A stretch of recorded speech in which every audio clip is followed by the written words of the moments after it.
Hey, what's going on, AP peeps? We have one of the most important court cases in U.S. history for you today, Plessy versus Ferguson from 1896. So let's figure out what exactly is going on. This court case will have far-reaching effects for decades and decades and decades to come. Okay, some key ideas before the court case. Let's review really quickly the Reconstruction Amendments, which are the 13th, 14th, and 15th Amendments. Remember, the 13th Amendment abolishes slavery. The 14th Amendment does many things, which includes granted citizenship to African Americans and defined citizenship for future Americans, and also guaranteed equal protection under the law. And that's going to come into play in this court case, Plessy versus Ferguson. And the 15th Amendment provided suffrage for African American males. And also we had Jim Crow laws that were predominant in the South, and these were segregation laws in the South. So this legally required blacks and whites to be segregated or separated in the South. Okay, let's talk about who Homer Plessy is, and let's start with the Citizens Committee. This was a civil rights group in the South, and they wanted to attack or challenge segregation laws in Louisiana. And this whole court case really begins in New Orleans, Louisiana. And they wanted to specifically attack the Separate Car Act, which required equal but separate train cars for blacks and whites. So if you were black, you could not sit in the white section of a train in the South, specifically Louisiana. So Homer Plessy, here is Homer. He is biracial and he lived in Louisiana. So he was picked to specifically challenge this Separate Car Act.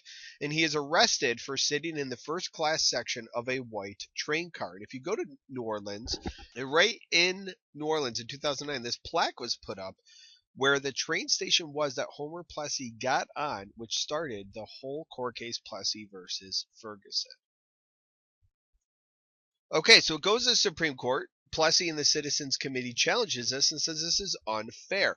And Plessy sued, citing the 14th Amendment, which states, "No state shall make or enforce any law which shall abridge the privileges or immunities of citizens of the United States." So it's basically saying you can't make any law that takes away people's rights. That is what Plessy's arguing. A Louisiana judge ruled that the state could, in fact, regulate railroads within the state as long as the cars were separate but equal. So it's appealed all the way to the Supreme Court, and the Supreme Court, in a 7-1 decision, sided against Plessy, against Homer Plessy, and they sided for Louisiana and upheld that issue of separate but equal. Now, the one lone dissenter was a justice by the name of John Marshall Harlan. Boy, if this guy wasn't destined to be a justice on the Supreme Court, his name is John Marshall, for crying out loud. And here's what he said: "In view of the Constitution, in the eye of the law, there is in this country no superior dominant ruling class of citizens. There is no caste here. Our Constitution is colorblind and neither knows nor tolerates classes among citizens. In respect of civil rights, all citizens are equal before the law." He was the only one in the Supreme Court that disagreed or went against this decision. He was a man ahead of his time for sure.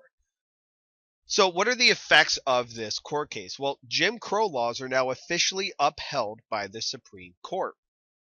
And this doctrine of separate but equal will remain in effect for 58 years until 1954 with the court case Brown versus the Board of Education, which I will do a video on. So please make sure to check that out as well.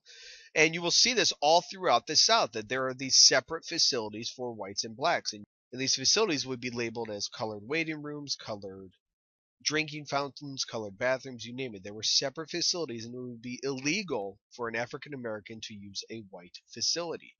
And in reality, of course, these separate facilities were not equal. Here's a cartoon from 1904 by John McCutcheon, who kind of satirized how these facilities are not equal whatsoever. You see a car for white folks, which is very nice, and then a Jim Crow car, which is crumbled up and looks pretty beat up. Plessy versus Ferguson was finally overturned in 1954, and 1964 was extended even further. 1954's Brown versus the Board of Education, and 1964's Civil Rights Act of 1964, which makes segregation illegal. All right, thank you very much for watching. Hopefully that clarified lots of information on Plessy versus Ferguson. Please take a moment and subscribe to my channel if you have not already. Help me spread the word. If you have any questions or comments, feel free to leave them in the section below. in the comment section below. I appreciate you guys watching, and have a good day.